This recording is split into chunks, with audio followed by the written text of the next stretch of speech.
So let's discuss another question on viscosity.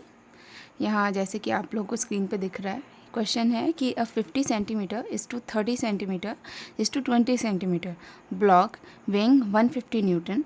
तो मतलब एक क्यूबॉइड ब्लॉक है जिसका कि वेट 150 न्यूटन है। क्या किया गया है, इसको ऊपर मूव करना है, एक इंक्लाइंड प्लेन पे रखा है और उसको ऊपर मूव करना है at constant velocity of 0.8 metre पर सेकेंड। ठीक है, इसको 0.8 मीटर पर सेकेंड की कांस्टेंट वेलोसिटी से ऊपर मूव करना है।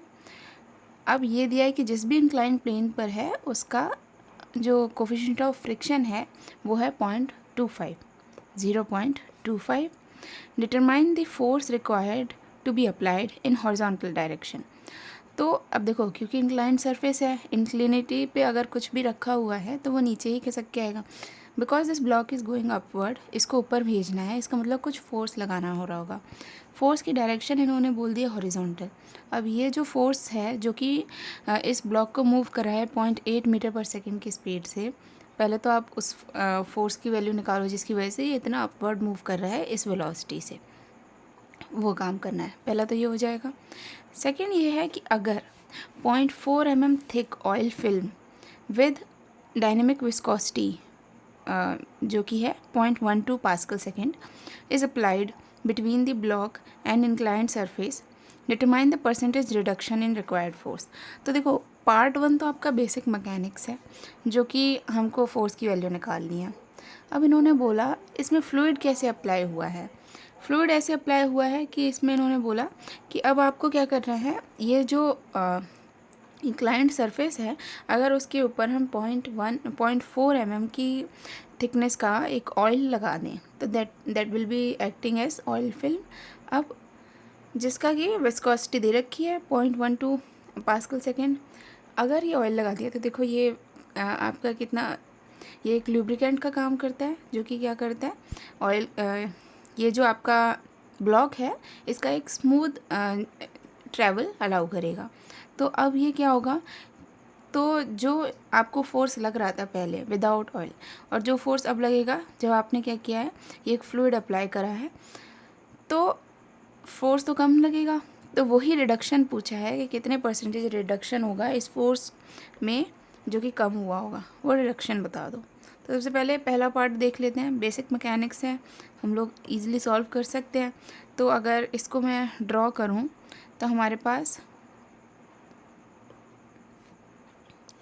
कुछ इस तरह से एक इंक्लाइंड सरफेस है जो कि 30 डिग्रीज पे है।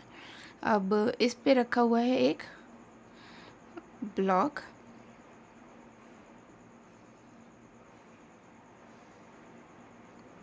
ठीक है, कुछ इस तरह से ये ब्लॉक रखा हुआ है, मान लो ये, ठीक। अब ये बोला है कि इसकी डायमेंशंस कितनी दे रखी हैं, 50:30:20। मान लेते हैं ये 50 है, ये 30 है, और ये जो बैक साइड होगी in the plane of our screen ये 20 सेंटीमीटर्स होगा। ये 50 सेंटीमीटर, ये 30 सेंटीमीटर। अब ये ब्लॉक को मूव करना है कितना, 0.8 मीटर पर सेकेंड की विस्कोसिटी से। इसके लिए आपको क्या बताना है कि कितना हॉरिजॉन्टल फोर्स आप अप्लाई करो। ये हॉरिजॉन्टल फोर्स है, इसकी वैल्यू क्या होगी यही बताना है। तो कर सकते हैं इसको, ये आपका इंक्लाइंड प्लेन है, इंक्लिनेशन दिया हुआ है। अच्छा, इसमें इंक्लिनेशन कहीं मेंशन्ड नहीं है, लेट्स अज्यूम, यहाँ पे आगे बोल देते हैं कि इंक्लिनेशन जो है, जो थीटा बन रहा है that is 20 degree Celsius, 20 degree sorry. तो आपका ये जो थीटा है दैट इज़ 20 डिग्री। तो 20 डिग्री पे इंक्लाइंड ये प्लेन है, इसके बीच में फ्रिक्शन लग रहा है। तो सबसे पहले ये तो आपका डायग्राम हो गया जो कि दिया। सॉल्व करने के लिए आपको सबसे पहले फ्री बॉडी डायग्राम बनाना होता है किसी भी ऑब्जेक्ट का। इसी के अंदर अगर हम फ्री बॉडी डायग्राम बना लें तो क्या होगा, आपको पता है जब भी फ्रिक्शन लग रहा होता है, फ्रिक्शन कहाँ होता है, डायरेक्शन ऑफ मोशन के ऑपोजिट डायरेक्शन में। So this is our direction of motion.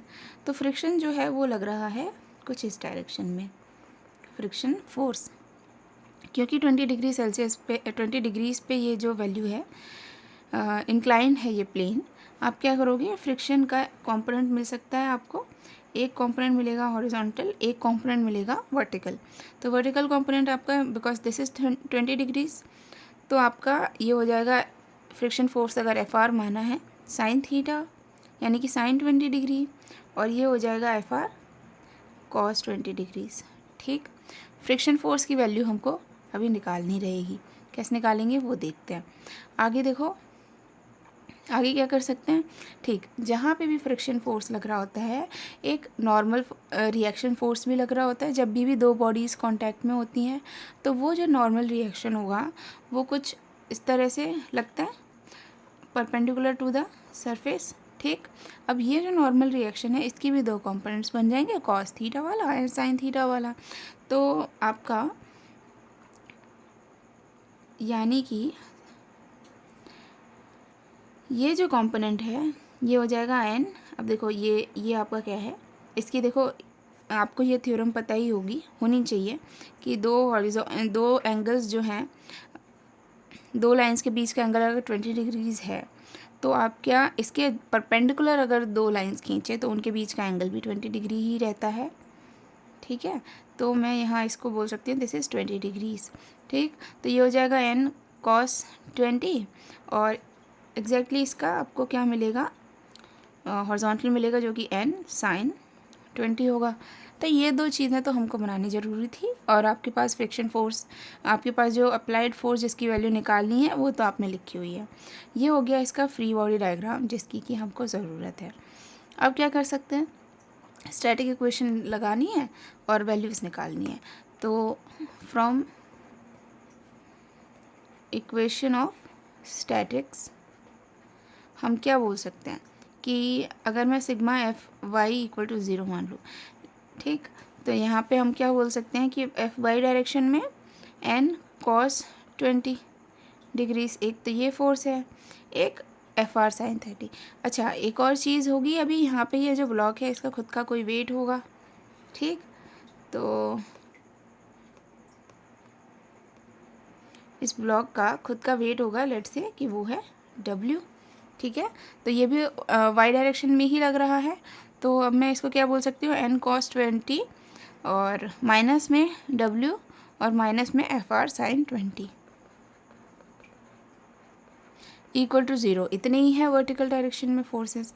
यहाँ से हमको मिलेगा क्या, आपका ये जो अब आप क्या बोल सकते हो कि यहाँ से आपका ये जो वेट वाला कंपोनेंट है क्या दे रखा है, इसका वेट 150 न्यूटन जो है वेट दे रखा है। ठीक है, तो अगर मैं अप्लाई करूँ वेट इज़ 150 न्यूटन, तो यहाँ से, और हाँ फ्रिक्शन की भी वैल्यू आप अभी आप यहाँ पे पुट कर दो तो फिर क्या वैल्यूज़ रखोगे। फ्रिक्शन आपको एक, जब आपने फ्रिक्शन का कॉन्सेप्ट पढ़ा होगा मैकेनिक्स में, तो फ्रिक्शन जो फोर्स होता है that is mu into normal जो भी रिएक्शन आ रहा होता है सरफेस पे। ठीक है, तो ये हम यहाँ पे लिख सकते हैं। अगर मैंने ये लिखा यानी कि N cos 20 degrees minus W weight minus mu N sine 20 degrees equal to 0। ठीक है ना, तो ये आपने ये काम कर दिया यहाँ से। अब आपके पास देखो सब चीज़ है, म्यू है, W भी है, सिर्फ और सिर्फ N की वैल्यू है जो आपको निकालनी रहेगी। सब चीज़ें पुट करोगे यानी W को 150 न्यूटन रखोगे, एंड ये आपका म्यू की वैल्यू भी दे रखी है ना, ये कोफिशिएंट ऑफ फ्रिक्शन होता है। अच्छा, आप कंफ्यूज ना हो इस म्यू से, ये विस्कोसिटी वाले और ये जो कोफिशिएंट ऑफ फ्रिक्शन वाला, इसको जो डिनोट करने का तरीका है मैं उसको चेंज कर देती हूँ। लेट्स से कि ये स्मॉल एफ से डिनोट कर रहे हैं अभी हम, तो यहाँ से कन्फ्यूजन नहीं आएगा, आपको स्मॉल एफ की वैल्यू रखनी है। ठीक है, तो यहाँ से आपके पास एक वैल्यू मिलेगी एन की जो कि मैंने ऑलरेडी कैलकुलेट कर रखी है, दैट इज़ 177 न्यूटन। चेक करना आप लोग ये ठीक है कि नहीं, कमेंट्स में बताना। अब इतना काम हो गया, यानी कि हमारे पास अभी नॉर्मल रिएक्शन आ गया। जैसे ही नॉर्मल रिएक्शन आ गया हमारे पास, हमको फ्रिक्शन की वैल्यू मिल जाएगी, फ्रिक्शन फोर्स की। अब जब फ्रिक्शन फोर्स की वैल्यू मिल जाएगी, हमको क्या निकालना है, ये वाला फोर्स निकालना है जो कि हॉरिजॉन्टल है।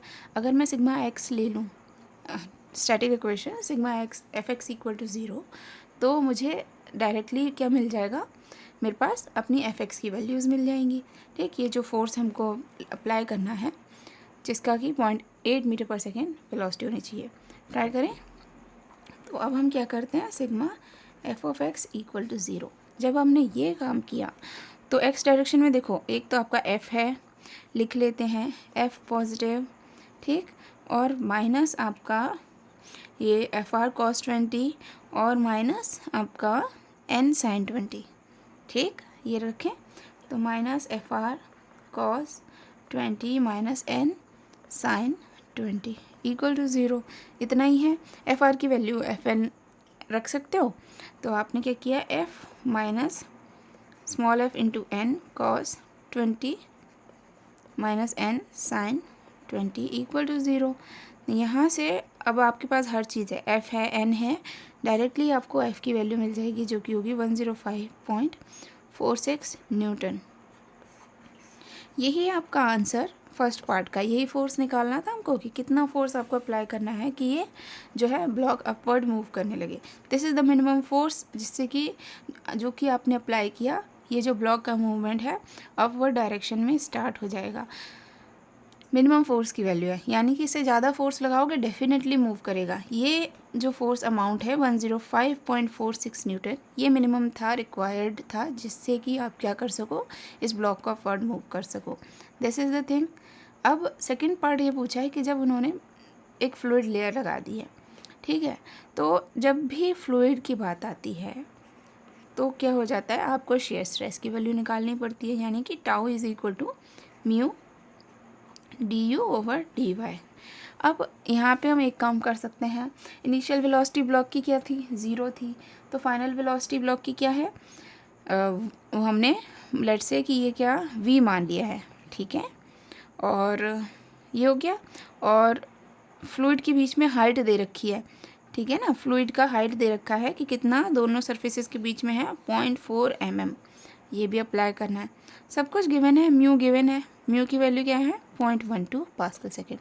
अप्लाई करते हैं तो हमको शेयर स्ट्रेस तो मिल जाएगा। अब हमको फोर्स निकालना है कितना लग रहा है, पहले शेयर स्ट्रेस निकाल लें, और जो फोर्स आएगा वो इनटू एरिया हो जाएगा, है ना, शेयर स्ट्रेस इनटू एरिया, वो काम हो सकता है। तो अभी आप क्या करो, म्यू की वैल्यू आपने रखी जो भी गिवन थी यहाँ पे 0.12 पास्कल सेकेंड, तो आपने रखा यहाँ पे हो जाएगा v अपॉन जो हाइट दे रखी है लेट से h, म्यू हो गया 0.12 पास्कल सेकेंड इंटू वेलोसिटी दी है 0.8 मीटर पर सेकेंड, मीटर पर सेकेंड ही है ना, ठीक है। बाकी आपको क्या दिया है 0.4 mm दिया है, तो 0.4 इंटू आप क्या कर सकते हो 10⁻³ ये आपको क्या निकाल के दे देगा, ये वैल्यू निकाल के दे देगा आपकी मीटर्स में। तो फाइनल जो वैल्यू आएगी वो आपकी जो शेयर स्ट्रेस की है न्यूटन पर मीटर स्क्वायर में आ जाएगी। जो भी वैल्यू आए इसका आपको क्या निकालना है, सीधे सीधे फोर्स ही तो निकालना है, जो कि फ्रिक्शन फोर्स लग रहा होगा।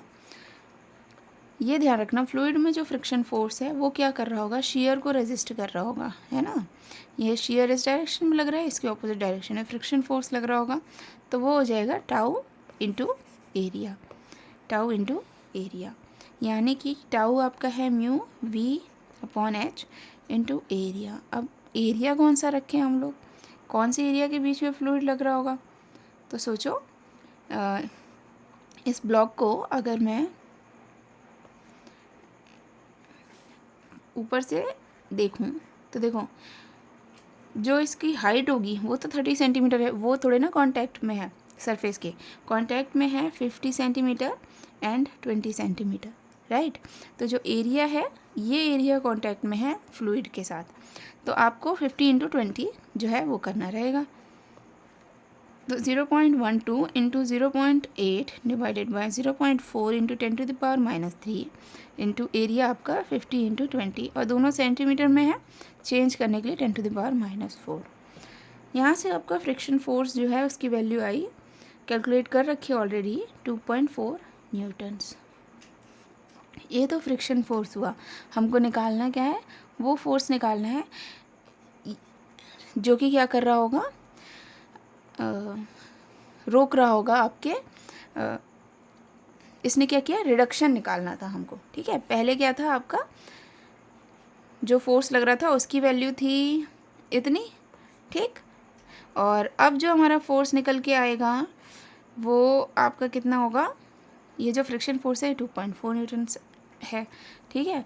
अब हमारे पास इक्वेशन, मैं इसको नाम दे दूँ क्या कोई, अगर इसको मैंने इक्वेशन 1 नाम दिया, ठीक है, यानी कि अगर मैं,